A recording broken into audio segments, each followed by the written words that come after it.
बच्चों आज हम कक्षा 12 के जो दूसरा चैप्टर है विलयन, उसके एक महत्वपूर्ण अंश का अध्ययन करेंगे। तो विलयन जो आपका चैप्टर है, चैप्टर नंबर 2, इसके हम गैसों की द्रव में विलेयता का अध्ययन करेंगे और इससे संबंधित एक महत्वपूर्ण नियम हेनरी का नियम पढ़ेंगे।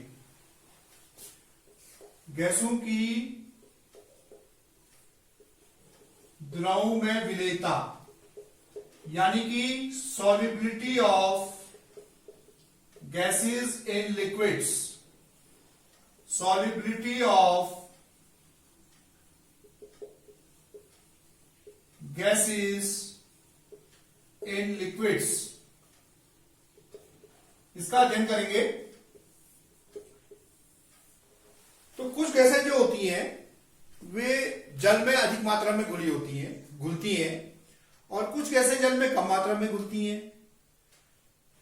जैसे हम ऑक्सीजन गैस को लें तो ऑक्सीजन जल में घुली होती है, कम मात्रा में घुलती है जल में, और ये जो जल में घुली हुई ऑक्सीजन है यही क्या करती है, जो जलीय जंतु होते हैं, जीव जंतु होते हैं, उनको जीवन प्रदान करती है।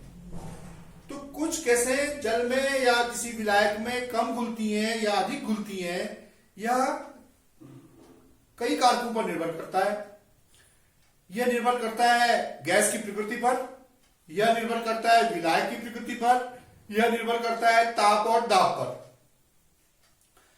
जो गैसें किसी विलायक में अधिक घुलती हैं तो ऐसा उन गैसों की विलायक के साथ रासायनिक समानता के कारण होता है।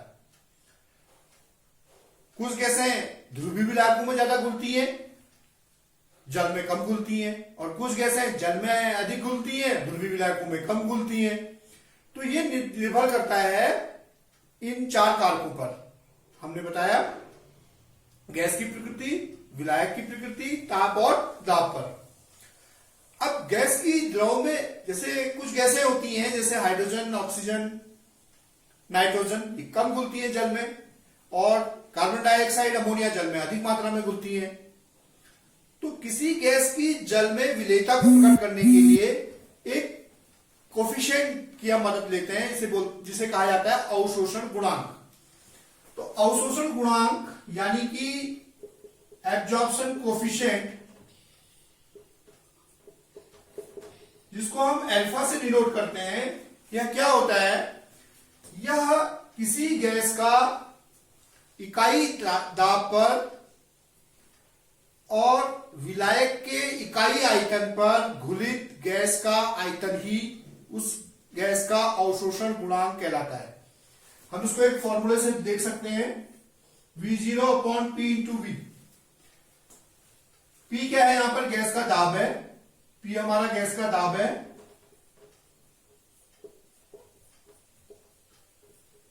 V हमारा विलायक का आयतन है, जिस विलायक में हमने गैस को घोला है उस विलायक का आयतन है, और जो V0 है वह गैस का आयतन है, घुलित गैस का आयतन है। तो ये जो अवशोषण गुणांक है, यदि हम P को इकाई कर दें, P = 1 कर दें और V = भी 1 कर दें, एक एटमॉस्फेयर दाब कर दें और इकाई आयतन कर दें, तो जो अल्फा होगा वो किसके इक्वल हो जाएगा, V0 के इक्वल हो जाएगा। यानी कि उस समय इकाई वायुमंडलीय दाब पर और विलायक के इकाई आयतन में घुलित गैस का आयतन ही उसका अवशोषण गुणांक कहलाता है।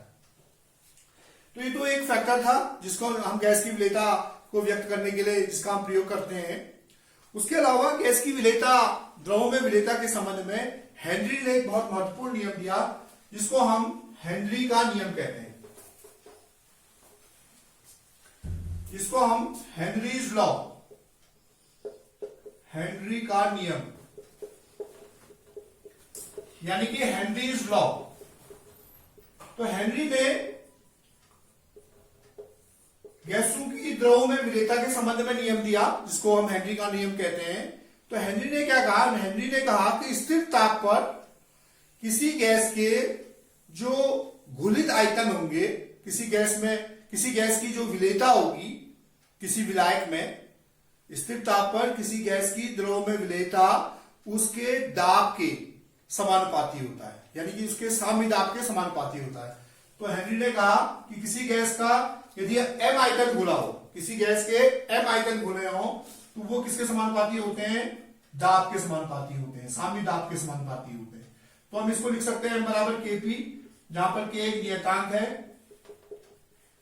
और m यहां पर क्या है? m है घुलित गैस का द्रव्यमान, घुलित गैस का द्रव्यमान, और P क्या है? गैस का दाब। ये क्या है? साम्य दाब। P गैस का साम्य दाब है। तो सिंपल सा लॉ है कि किसी गैस का जो विलेयता होगी वो उसके दाब के, गैस के दाब के समानुपाती होगी। इसी संदर्भ में एक और, यदि हम गैस की जो, ये नोट कर लिया होगा आपने, यदि हम गैस की विलेयता को मोल प्रभाज के टर्म्स में लिखें, गैस की विलेयता को हम मोल प्रभाज के टर्म्स में लिखें, तो जो गैस की विलेयता होती है या गैस का जो मोल प्रभाज होता है वो समानुपाती होता है गैस के दाब के। तो हम गैस की जो विलेयता है उसको मोल प्रभाज के टर्म्स में भी लिख सकते हैं। तो जो गैस का दाब होता है वो समानुपाती होता है गैस के मोल प्रभाज के बराबर। ये गैस का दाब है, आंशिक दाब है गैस का, ये जो है मोल प्रभाज है। इसको हम लिख सकते हैं P = KH × काई, जहां पर KH हेनरी का नियतांक है, हेनरी कांस्टेंट है, हेनरी का नियतांक है। तो हम इस रूप में भी क्या कर सकते हैं, इसको व्यक्त कर सकते हैं हेनरी के नियम को, कि गैस का दाब जो है मोल प्रभाज के समानुपाती होता है, यानी कि P = KH × काई, जहां पर काई क्या है? मोल प्रभाज है। अब हम हेनरी के नियम की सीमाएं पढ़ते हैं। हेनरी का नियम की कुछ सीमाएं हैं। हर एक पर हेनरी का नियम लागू नहीं होता हर प्रकार के विलयनों पर। यह आदर्श जो विलयन होते हैं हमारे, उन पर लागू होता है, आदर्श गैसों पर लागू होता है, आदर्श गैसों पर लागू होता है। तो वास्तविक गैसें निम्न दाब पर इसका पालन करती हैं। हेनरी का नियम आदर्श गैसों पर लागू होता है, लेकिन हम जानते हैं कि जो निम्न दाब पर क्या होता है, वास्तविक गैसें भी क्या करती हैं? आदर्श गैसों की तरह व्यवहार करती हैं, इसलिए निम्न दाब पर यह उन पर लागू होता है। यह उन विलायकों पर लागू नहीं होगा जो जल के साथ अभिक्रिया कर लेंगे, उन विलायकों पर लागू नहीं होगा, उन गैसों पर लागू नहीं होगा जो जल से अभिक्रिया कर लेंगे। जैसे अमोनिया है, जल के साथ NH4OH बना देती है, तो उस पर लागू नहीं होगा। ये केवल उन पर लागू होगा जो गैस के साथ अभिक्रिया नहीं करते। या उन विलायकों पर भी, उन गैसों पर भी लागू नहीं होगा जो जल में टूटकर आयंस दे देते हैं, जैसे HCl आसानी से टूटकर H+ और Cl- देता है, तो उन गैसों पर भी ये लागू नहीं होगा। तो ये इसके हेनरी के नियम की सीमाएं हैं। अब कुछ गृहकार्य मैं आपको दे रहा हूं। नंबर 1 क्वेश्चन लिखिए आप, गैसों की द्रव में विलेयता किन किन कारकों पर निर्भर करती है? गैसों की द्रव में विलेयता किन किन कारकों पर निर्भर करती है? दूसरा क्वेश्चन, हेनरी का नियम किससे संबंधित है? हेनरी का नियम किससे संबंधित है? थर्ड क्वेश्चन लिखिए, कुछ गैसें द्रव में अधिक विलेय होती हैं, इसका क्या कारण है? कुछ गैसें द्रव में अधिक विलेय होती हैं, इसका क्या कारण है? और चौथा क्वेश्चन है, हेनरी के नियम की सीमाएं बताइए। हेनरी के नियम की सीमाएं बताइए। तो इन प्रश्नों को आप हल कीजिएगा।